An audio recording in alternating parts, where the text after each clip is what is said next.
Porque el productor, ¿a qué tiende? A decir, bueno, a ver, ¿cuáles son los más fáciles de cumplir? No importa, o sea, deberías cumplir todos. Pero en vez de orientar el camino a la implementación de los más fáciles, orientarla de los más críticos. Porque eso es lo que va a definir los 4 puntos que estábamos hablando: gestión, calidad. ¿Está bien? Ahí hice un ejemplo de cuántos serían los puntos si decidieran implementar para lo que es aplicación de fitosanitarios, aplicaciones terrestres. La parte 1, que es la general, y la parte 2. Como ven, la gran mayoría son críticos, ¿no es cierto? ¿Sí? O sea, más del 50% son críticos.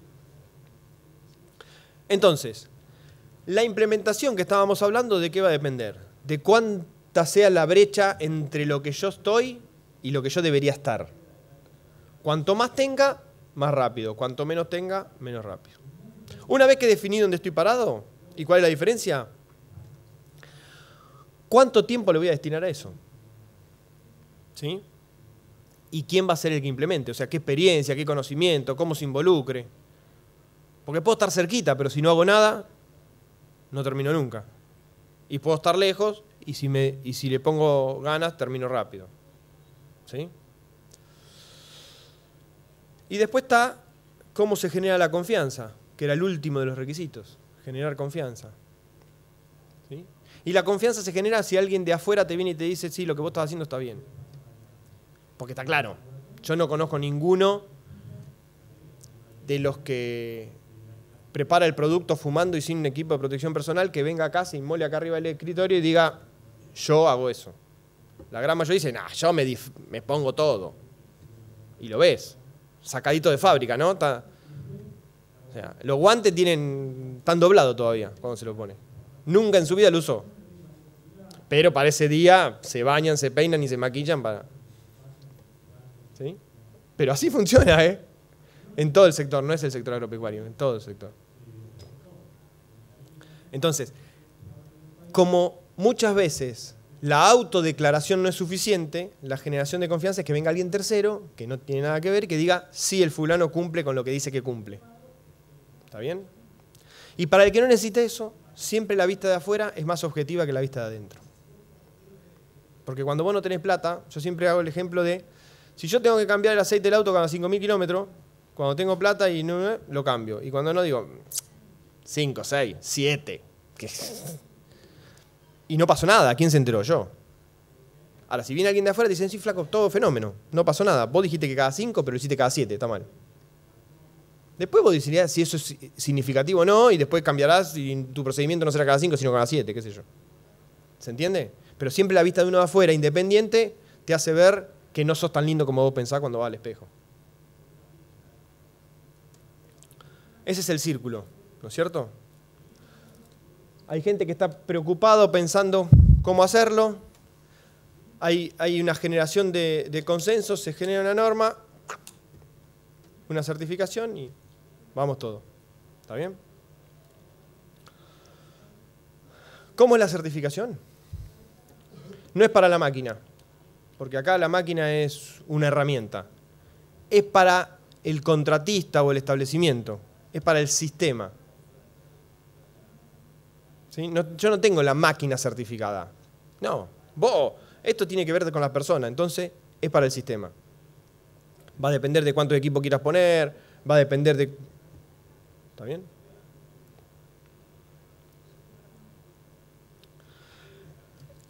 Como decidimos establecer criterios de críticos mayores y menores, también pensamos en niveles de certificación. Para aquel que arranca, no haga un esfuerzo y llegue y le diga, la tapita, siga participando. ¿No?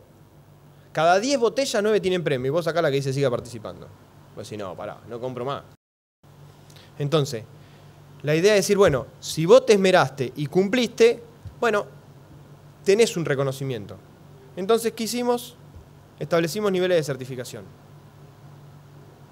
Está claro, como pueden ver, que las críticas no tenés chance de no cumplirlas. Después las otras, varía el porcentaje de cumplimiento y vas teniendo distintos niveles de certificación. Entonces, La pregunta clara me dice, bueno, si tengo varios niveles de certificación, ¿para qué me voy a preocupar por tener 100, 100 y 100 si con 100, 75 y 50 tengo algo? Eso va a depender de lo que te pida la demanda.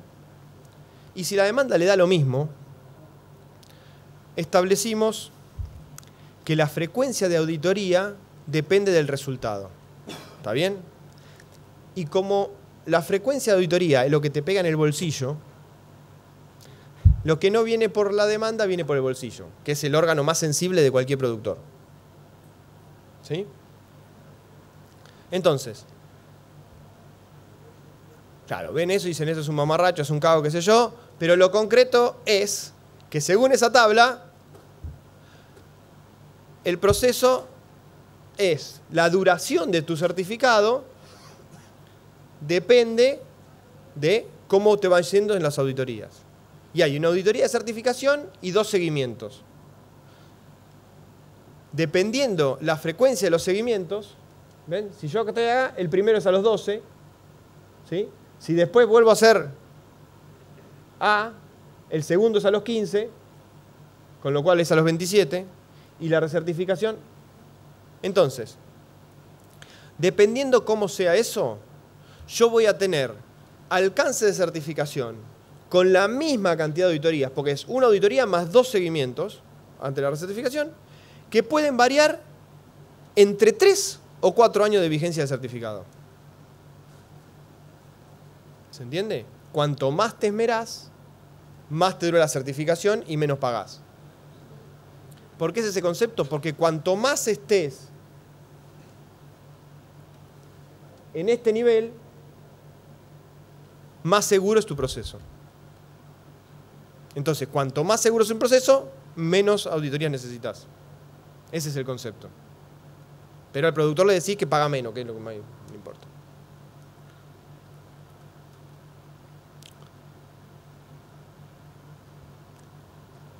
Viste que ya podemos salir de gira.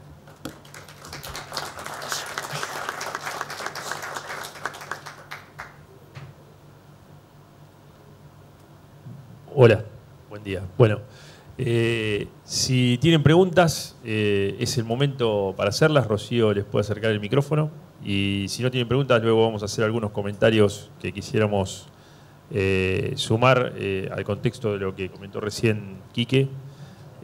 Así que, bueno, escuchamos las preguntas, Patuco. Preguntan justamente sobre el final. Planteabas esta escala de valores. Depósitos OK de Casafe tenía un sistema con algunos distribuidores en el cual le exigía cierto cumplimiento, ¿cierto? Y para pasar al siguiente, eslabón, era A, B, C, el mismo sistema, le exigía superarse en la siguiente si no perdía la valoración que tenía dentro de la certificación. Puede ser, lo pensaron seguramente, lo habrán pensado porque surge de la misma de Casafe, ¿cierto? ¿Por qué por ahí no hicieron algo más sencillo, me parece, a la vista, sin haber escudriñado en el tema? Sí, nos basamos justamente en el sistema de calificación de depósito OK, porque es un sistema de calificación inclusivo, no exclusivo. ¿Qué quiere decir? Vos si sacás categoría B, cuando vas a recertificar y volvés a sacar categoría B, seguís siendo categoría B. No es que no te sacamos la categoría B. O sea, vos seguís siendo categoría B. Lo que pasa que a vos te pone en un lugar donde si vos sos categoría B y no mejoraste, la sociedad misma te va a estar reclamando que vos mejores. Ya no es un tema, sale del esquema de lo que son los depósitos. Si vamos a las aplicaciones, hoy la demanda de la población, de la sociedad en general, es en ir hacia cada vez hacer mejor nuestras actividades, nuestras aplicaciones, implementar buenas prácticas agrícolas. Por ende, los mismos, y aparte quien contrate los servicios de los aplicadores que tengan la norma IRAM van a preferir trabajar con los que tengan mejor calificación, no los que tengan peor calificación. Por ende, creo que va a ser también una situación de mercado que va a ir regulando esa parte y que todos van a querer ir mejorando, porque para poder Hoy vos escuchás a productores y yo trabajo con el mejor aplicador aéreo del pueblo. ¿Y quién lo dice? ¿Quién establece realmente que es el mejor aplicador? Nos ha pasado en las demostraciones de aplicación llegar a una localidad y preguntar quién es el aplicador aéreo, es el mejor, despreocupate, ni siquiera hace falta que lo calibres, y después estamos una semana para calibrar ese avión porque es el peor avión que nosotros calibramos en las 25 demostraciones de aplicación. Y el 95% de los productores trabajaban con ese aeroaplicador. Entonces, el parámetro de qué es bueno y qué es malo con esta situación ya queda, valga la redundancia, parametrizado y se puede establecer y de hecho hay un ranking que se puede publicar y decir este es el mejor aplicador, este es el segundo mejor aplicador, y va a generar también eso que haya, que se vaya filtrando quién trabaja y quién no trabaja. Un poco esa es la idea. Pero volviendo, la idea es que ser inclusivo, no que una persona que vas a certificar quede afuera por algunas cuestiones como mencionaba, pero tampoco podemos ser muy flexibles, ¿no? Perdón, monopolicé. No, que me gustaría agregar que en el esquema de agricultura certificada, o sea, en la certificación AC, como ustedes la conocen, la norma 14130, la norma IRAN 14130, está puesta como recomendación en el sentido de que cuando nosotros creamos el protocolo de buenas prácticas para contratistas, que fue base junto con pulverizadora OK para la norma IRAN 14130, ese protocolo se había creado para dar una solución a los productores certificados que muchas veces tenían contratistas y de golpe había que hacer una auditoría también de cómo trabajaba ese contratista y había cuestiones que no estaban incluidas en esa auditoría porque era la auditoría de agricultura certificada que tiene que ver con los procesos productivos y que no era tan o sea, no andaba tanto en lo que tiene que ver con la maquinaria y con los procesos de esa maquinaria.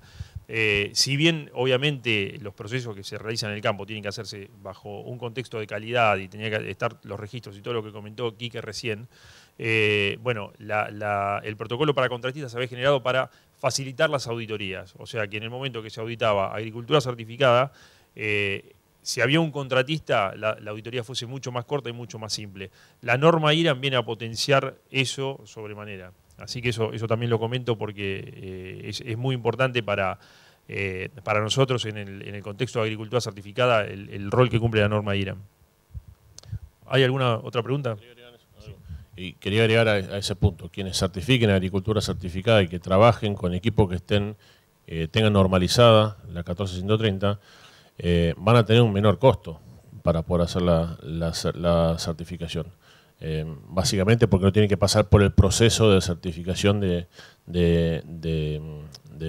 contratistas de agricultura certificada. Solamente exigiendo que tengan la norma IRAM certificada, ya eso trae un beneficio para el productor que quiere certificar la norma, el protocolo de agricultura certificada.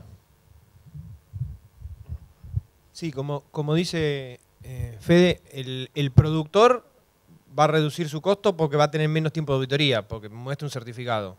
Pero el contratista también va a reducir su tiempo, porque si le presta servicio a más de un productor con agricultura certificada, con mostrar el certificado, entregarle una copia del certificado o una fotocopia, es suficiente.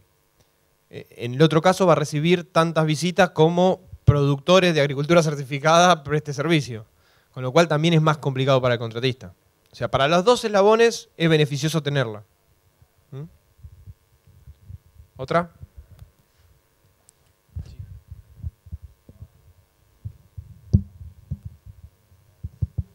¿Qué tal? ¿Se escucha? Sí. Mi nombre es Virginia Climaco, trabajo en el área con Fabricio de Medio Ambiente de Monsanto.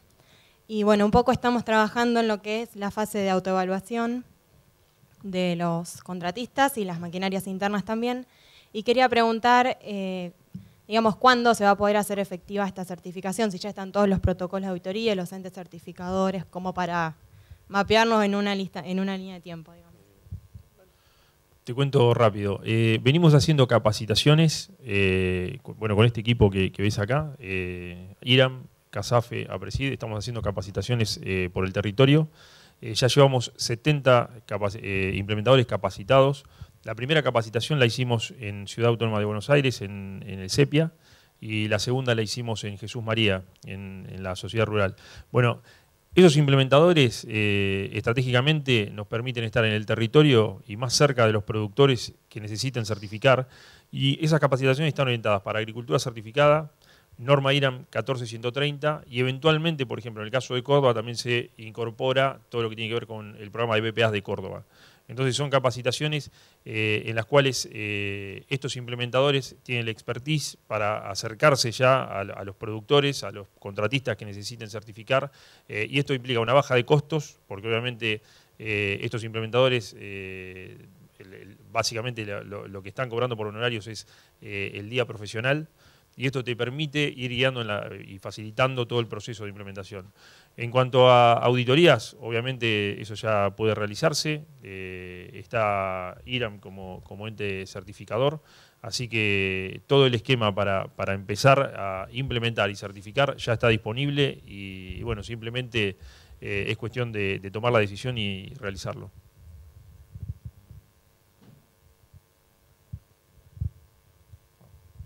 ¿Alguna otra pregunta? Es por el mismo precio. Te hago una pregunta por ahí no sale. No, ¿nos podrías explicar cómo se consigue la norma? ¿Cómo es el proceso para conseguir la norma y aplicarla más allá de los implementadores y todo? La norma la podés conseguir en electrónico o físico en IRAM. IRAM es el que vende la norma.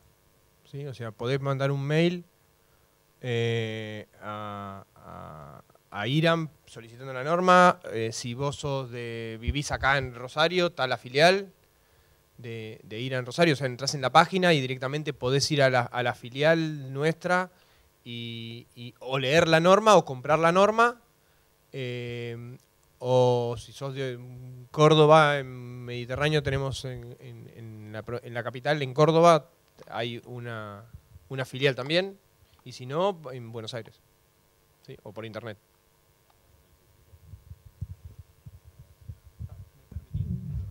No, yo para no asustar a nadie, comprar la norma es una cuestión lógica porque es el proceso normal en IRAM, pero estamos hablando de muy poca plata, o sea, no llega ni a 500 pesos una norma, así que para el que quiere implementar es simbólico, básicamente, el valor. No sé si hay alguna otra pregunta, pero por ahí, cuando Quique habló un poco del por qué nos pusimos a trabajar en esto, y trabajando internamente y también en las reuniones salió esta idea de poder, de que la demanda que hay hoy a nivel sociedad para hacer cada vez mejor las acciones. En realidad, la demanda hoy que está pidiendo la sociedad es de prohibir ciertas situaciones, ¿no? Hay muchas localidades que están queriendo poner zonas de exclusión o directamente prohibir un tipo de aplicación terrestre, aérea, lo que fuese, o prohibir una banda toxicológica o lo que fuese. Y la solución no termina siendo esa, porque las prohibiciones terminan trayendo después otros problemas, sino que es la implementación de lo que son las buenas prácticas, y para eso es lo que nosotros dimos a llamar que estas normas son un activo colectivo, ¿no? Poder trabajar, poder generar una herramienta que pueda ser tomada por cualquiera, y que todos puedan. O sea, estas normas las pueden bajar, descargar, no hace falta certificar. O sea, simplemente conseguir esos pasos, ya uno puede empezar a hacer bien las cosas, ¿no? Disculpen. Y lo que nosotros estamos viendo, particularmente recorremos mucho las distintas localidades y hablamos con muchos municipios, con los problemas que tienen, tratando de llevar una demostración de aplicaciones, y evaluar la problemática, es básicamente en que hay que tratar de que esas decisiones que se tomen estén basadas en ciencia y no en inclinaciones políticas o hacer un movimiento político, o sea, hacer provisiones para poder tener un beneficio político. Y estas herramientas lo que traen es tranquilidad para el productor, de que él sabe que va a estar haciendo las cosas bien, pero también el productor tiene que mostrar que hace las cosas bien. O sea, es lo que nosotros decimos, no solamente que hay que ser, sino que hay que parecer. Entonces, si yo certifico norma IRAM, también muestro hacia afuera, IRAM o cualquier otra norma que yo implemente, es mostrar hacia afuera que estoy haciendo las cosas correctamente. Y eso también es tomado por los municipios, porque a veces lo que nos dicen o los intendentes o los sectores de producción, no tenemos forma de poder contarle a la sociedad de que están haciendo las cosas bien. Tienen que demostrarlo. Entonces, si uno certifica IRAM, las autoridades pueden mostrarle a la sociedad y decirles, miren, esténse tranquilos porque están trabajando correctamente. Hay una institución como IRAM que está certificando y está asegurando de quien está haciendo las cosas, quien está aplicando, tiene todo en condiciones para hacer bien las cosas. Y también la sociedad tiene la imagen, que está muy bien ganada, de IRAM, que IRAM es un sello de confianza. Me acuerdo de aquella propaganda de las planchas de IRAM, el sello de confianza, y están todos los subtes en Buenos Aires. Ustedes son de Buenos Aires o van a Buenos Aires, hay carteles enormes que dicen IRAM, el sello de confianza, y Doña Rosa o la sociedad en las ciudades toma mucho en cuenta esas cuestiones, y nosotros decidimos tomarlo y llevarlo por ese lado también para poder mostrarle a la sociedad de que somos capaces de hacer las cosas bien. Hay muchos profesionales en lo que es la producción agropecuaria y en lo que son las aplicaciones, que a veces se manchan por algunas personas que hacen una aplicación mal, o un avión que pasa arriba en la escuela, y después tenés todo el resto de las que hacen las cosas bien y no tenés forma de diferenciarlo. Por ende, es que hemos trabajado en esta norma para poder crear y armar este activo colectivo y que pueda ser tomado por toda la sociedad productiva para un beneficio común de todos nosotros. Quisiera aportar un poquito a lo que decía Fede, también una mirada institucional. Yo creo que esta norma sirvió también como ejemplo, en el sentido de que, por un lado, CASAFE venía trabajando en pulverizadora OK, nosotros teníamos el protocolo de buenas prácticas para contratistas, y la verdad es que está bueno esto de pensar en un objetivo en común, en este activo colectivo que mencionaba recién, en ponernos un objetivo más allá de cada institución y aunar esfuerzos institucionales por algo en común muy, muy mejorado. O sea, si nosotros hoy tomamos el protocolo de buenas prácticas para contratistas o el de pulverizadora OK, y lo comparamos con la norma IRAM 14130, realmente hemos logrado un resultado muy mejorado respecto de lo que teníamos antes. Y esto tiene que ver con sumar el expertise interinstitucional y bueno, y todo este consenso que se logró con la norma, y siempre es algo que nos gusta destacar, porque tenemos un vicio muchas veces los argentinos de hacer cosas y repetirnos, y otra institución vuelve a hacer lo mismo, y la verdad es que eso desgasta, hay mucho desgaste de energía ahí, y los resultados a veces no son tan buenos como cuando lo hacemos todos juntos, ¿no? Cuando nos juntamos y vamos por un objetivo en común, por un activo colectivo como en este caso, y el resultado claramente es muy superior. Así que si tienen alguna pregunta más, encantados. Si quieren agregar algo más, algunos de mis compañeros y amigos acá del panel, encantados, y si no, damos por concluido. Sí, ya estamos en tiempo, así que cualquier cosa los pueden ubicar en el pasillo. Muchas gracias a todos por venir.